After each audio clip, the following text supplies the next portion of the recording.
Hello friends, welcome to my channel. Today வீடியோவில் carrot cutlet எப்படி செய்கிறதுன்னு தான் பார்க்க போகிறோம். வாங்க வீடியோக்குள்ளே போகலாம். நாம் இன்றைக்கி கட்லெட்டை ஒரு கப் பொட்டுக்கடலையும் 3 கேரட்டை வச்சு தான் பண்ண போகிறோம். வீடியோவை ஸ்கிப் பண்ணாமல் பாருங்கள். முதல்ல மிக்ஸி ஜாரில் ஒரு கப் பொட்டுக்கடலை சேர்த்து அரைச்சி எடுத்துக்கோங்க. பொட்டுக்கடலையை கொரகொரப்பாக அரைச்சிக்கோங்க. அப்போ தான் நம்மளுக்கு நல்லா வரும். துருவி வச்சுருக்க 3 கேரட்டை இப்போ ஒரு அகலமான பாத்திரத்தில் சேர்த்துக்கலாம். அது கூடவே ஒரு வெங்காயம் பொடியாக கட் பண்ணியிருக்கேன், அதை சேர்த்துக்கலாம். 2 பச்சை மிளகாவை இந்த மாதிரி கட் பண்ணிக்கோங்க. கொஞ்சமாக கருவேப்பிலை சேர்த்துக்கோங்க. மிக்சியில் அரைச்செடுத்த பொட்டுக்கடலை மாவை இப்போ சேர்த்துக்கலாம். கடைசியாக தேவையான அளவு உப்பு, நான் 1 ஸ்பூன் உப்பு இப்போ சேர்த்துக்கிறேன். அவ்வளோதான், நம்ம கட்லெட்டுக்கு தேவையான எல்லா பொருளும் சேர்த்தாச்சு. இப்போ நல்லா பிசைஞ்சு விட்டுக்கோங்க. கொஞ்சமாக தண்ணி சேர்த்து பிசைஞ்சிக்கோங்க. அப்போ தான் நம்மளுக்கு கட்லெட் உடையாமல் வரும். நாம் இதில் வேறு எந்த எக்ஸ்ட்ரா மசாலாவும் சேர்க்கலை. ஸோ இந்த மாதிரி செஞ்சு சாப்பிடும்போது நம்ம உடம்புக்கு நல்லதும் கூட. பிசைஞ்சாச்சு. இப்போ நம்ம கட்லெட் ரெடி பண்ணிக்கலாம்.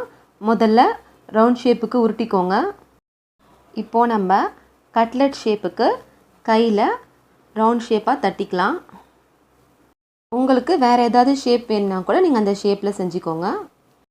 இதே மாதிரியே நம்ம எல்லாமே கட்லெட் ஷேப்புக்கு பண்ணி வச்சுக்கலாம்.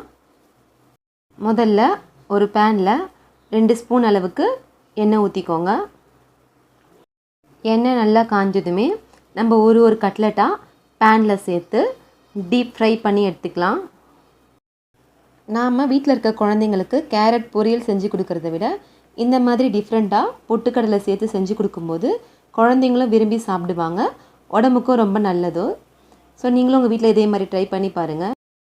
இப்போ நம்ம கொஞ்சமாக எண்ணெயை கட்லெட்டை சுற்றி ஊற்றிக்கலாம்.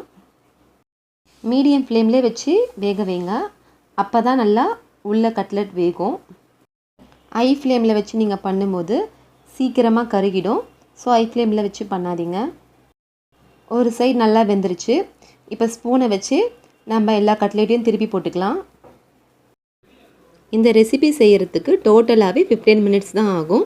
அதுவும் நம்ம வீட்டில் இருக்க பொருளை வச்சு நம்ம ஈஸியாக செஞ்சிடலாம். இந்த ரெசிபி பார்த்திங்கன்னா மேலே நல்லா கிறிஸ்பியாகவும் உள்ளே நல்லா சாஃப்டாகவும் நம்மளுக்கு வரும். ஆயிலெலாம் அதிகமாக சேர்க்காமல் நம்ம கொஞ்சமான ஆயில் வச்சு தான் இந்த ரெசிபி பண்ணியிருக்கோம். ஸோ உடம்புக்கு ரொம்ப நல்லது. அவ்வளோதான், நல்லா வெந்துருச்சு. இப்போ நான் வேறு பிளேட்டுக்கு மாற்றிக்கிட்டேன். அவ்வளோதான் ஃப்ரெண்ட்ஸ், கேரட் கட்லெட் ரெடி ஆகிடுச்சு. நீங்களும் இதை உங்கள் வீட்டில் ட்ரை பண்ணி பார்த்துட்டு எப்படி இருக்குன்னு சொல்லிட்டு கமெண்ட் பண்ணுங்கள். இந்த வீடியோ உங்களுக்கு பிடிச்சிருந்தால் லைக் பண்ணுங்கள், சப்ஸ்கிரைப் பண்ணுங்கள், பக்கத்தில் இருக்க பெல் ஐக்கானை கிளிக் பண்ணுங்கள். தேங்க்ஸ் ஃபார் வாட்சிங்.